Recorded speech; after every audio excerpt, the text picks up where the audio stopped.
வணக்கம் நண்பா. நாம இந்த வீடியோவில் பார்க்க போகிறது நாளைக்கு ஜூலை 23 ஜனநாயகனோட release date. One last time. So எவ்வளவோ விஜய் படம் FDFS பார்த்துருப்போம். ஸோ இந்த படம் FDFS டிக்கெட் கிடைக்குமா அப்படின்ட்டு எல்லாருமே பார்த்தீங்க அப்படின்னா ஏங்கிட்டு இருக்கிற இந்த நேரத்தில் நாம் FDFS டிக்கெட் எடுத்தாச்சு. ஸோ நாளைக்கு பல்லடமில் இருக்கக்கூடிய அருணோதயா தேட்டரில் FDFS காலையில் 9 மணி ஷோ. ஸோ நான் அந்த தேட்டருக்கு இந்த படத்தை FDFS பார்க்க போகிறேன். ஸோ ரொம்ப நாளாக காத்துட்டு இருந்தது, பொங்கல் வரைக்கும் படம் ரிலீஸ் ஆகும் அப்படின்னு பார்த்துட்டு இருந்தோம். அப்படின்னா கிட்டத்தட்ட ஜனவரியில் ஆரம்பிச்சு இப்போ ஜூலையில் தான் படம் ரிலீஸ் ஆகுது. சர்டிஃபிகேட் வாங்குறதுக்கு அவ்வளோ போராட்டங்கள், எல்லா தடைகளை தாண்டி நடுவில் படம் வேறு லீக் ஆகி இதுக்கு மேலே அந்த படத்தை ஒரு 1,20,00,000 பேர் பார்த்தது போக இப்போ பார்த்தீங்க அப்படின்னா அந்த படத்தை ரிலீஸ் பண்ண போகிறாங்க. இருந்தாலுமே இப்போ அந்த படத்துக்கான ஹைப் அப்படிங்கிறது ஒரு மடங்கு ஏறி தான் இருக்குது. ஏன்னா அந்த படம் ஜனவரியில் ரிலீஸ் ஆகும்போது நம்ம அண்ணன் ஆக்டர் தளபதி விஜய் இருந்தார். பட் இப்போ ஜூலை ரிலீஸ் ஆகும்போது தமிழ்நாட்டு சிஎம்.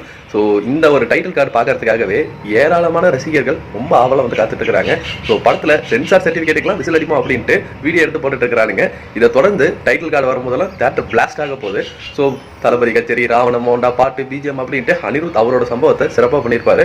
ஸோ நிறைய தேட்டர்ஸில் உமன்ஸ் ஷோ அப்படின்ட்டு தனியாக கொடுத்துருக்காங்க. அதெல்லாம் பார்க்கும்போது அவ்வளோ சந்தோஷமா இருக்கு. ஸோ இருந்தாலுமே ஆள் ஒரு பீக் ஆஃப் த மொமெண்ட் விட்டுட்டு தான் இப்போ அரசியலுக்கு வந்திருக்காரு. அதுலேயுமே பார்த்தீங்க அப்படின்னா இப்போ சிஎம்மாவே இருக்கிறாரு.